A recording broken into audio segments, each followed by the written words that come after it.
दलित card के factor को समझने की कोशिश करते हैं। हमारे साथ कालीचरण जी हैं।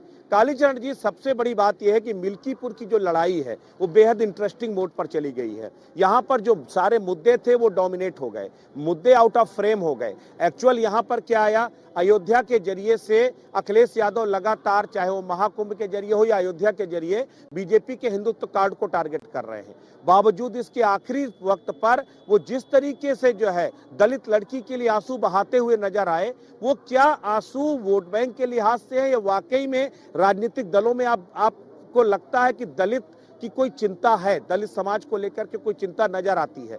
एक आपका कमेंट चाहूंगा। देखिए, आवाज आ रही है?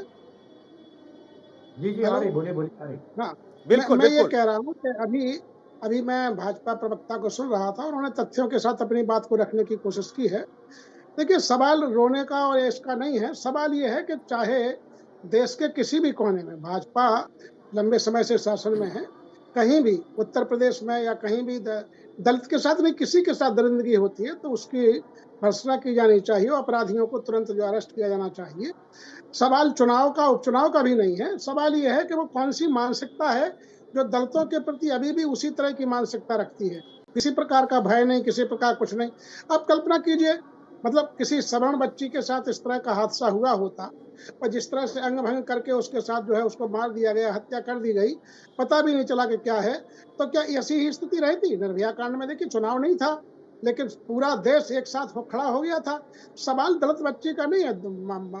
मतलब ये है कि अयोध्या में जहां जहां राम राज्य की कल्पना की जाती है और राम राज्य स्थापित होने की बात कही जा रही है, वहां इस तरह का माहौल देखिए। योगी जी समझ रहे हैं, योगी जी जानते हैं कि चुनाव का सवाल नहीं है। जब योगी जी का इतना भय है तो हो कैसे रहा? सवाल इस बात का, तमाम कांड हो रहे हैं, ये हो कैसे जा रहा है? नहीं, कहीं पर ये जैसे बुनियादी सवाल है कालीचरण जी, ये बुनियादी सवाल है कि जाहिर सी बात है, अगर इस तरह की दरिंदगी होती है तो वो कानून व्यवस्था का मुद्दा है, वो एक अलग चीज है। लेकिन जिस तरीके से दलित हिमायती बन करके घड़ियाली आंसू बहा करके वोट बैंक को मोबिलाइज करने की कोशिश की जाती है, आप सोचिए। उसी से कुछ दिन पहले एक दूसरी घटना होती है, वहां पर सपा के अपने एक जो है खुद एक तरह से जो है जो एक तरह पोर्टफोलियो वाले जो है नेता हैं, वो इस पर आरोपी पाए जाते हैं। तब यही अवधेश प्रसाद नहीं जाते हैं, लेकिन अब यहाँ पर अवधेश प्रसाद घड़ियाली आंसू बहाते हैं। ओवरऑल बात यह कि क्या इन आंसुओं से वोट बैंक प्रभावित होता है क्या? मेरा सवाल सिर्फ इतना है। देखिए, वोटर बहुत समझदार है। देखिए, दलित वोटर का सवाल केवल दरिंदगी से नहीं, माने इस समय संविधान संकट में है, तमाम प्रकार की समस्याएं हैं दलितों के साथ। नौकरी नहीं मिल रही है और उनको रोजी रोटी की समस्या है, सम्मान की समस्या है, स्वाभिमान की समस्या है। ये घटना उसमें निश्चय ही थोड़ा इजाफा करेगी। सवाल ये है कि दलितों का भरोसा भाजपा को किस तरह से बनाए रखना चाहिए, ये भाजपा की जिम्मेदारी है, सरकार की जिम्मेदारी। लगातार बयान आ रहे हैं कि संविधान को खारिज करने की कोशिश हो रही है, विपक्ष उस मुद्दे को उठा रहा है, पिछला चुनाव भी उसी मुद्दे पर लड़ा गया है। तो सरकार की जिम्मेदारी बनती है कि हम तो संविधान आप का ये राज्य कहना चाह रहे हैं कि बीजेपी दलित वोट बैंक को या दलित समाज को सहेज नहीं पाई है, ये आप सीधे तौर पर कहना चाह रहे हैं? नहीं न देखिए, सहेज पाई होती तो उत्तर प्रदेश में उसको इतनी गिरावट सीटों की क्यों होती? सीधी बात है।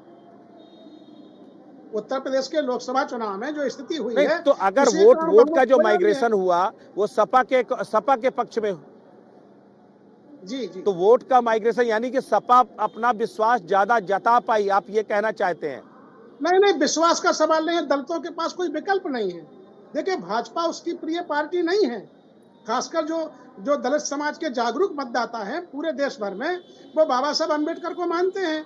और यहाँ सवाल बार बार उठता है राम राज्य का, बार बार उठता है मनुस्मृति का, बार बार उस मानसिकता का उठता है। सवाल तो इस बात का है कि आप जो है संविधान की बात करेंगे, संविधान के साथ मत्था टेकेंगे, संविधान दिवस मनाएंगे, पंचतीर्थ बनाएंगे, लेकिन दलितों की सुरक्षा, रोजी रोटी, स्वाभिमान, इसका विश्वास कौन कायम करेगा?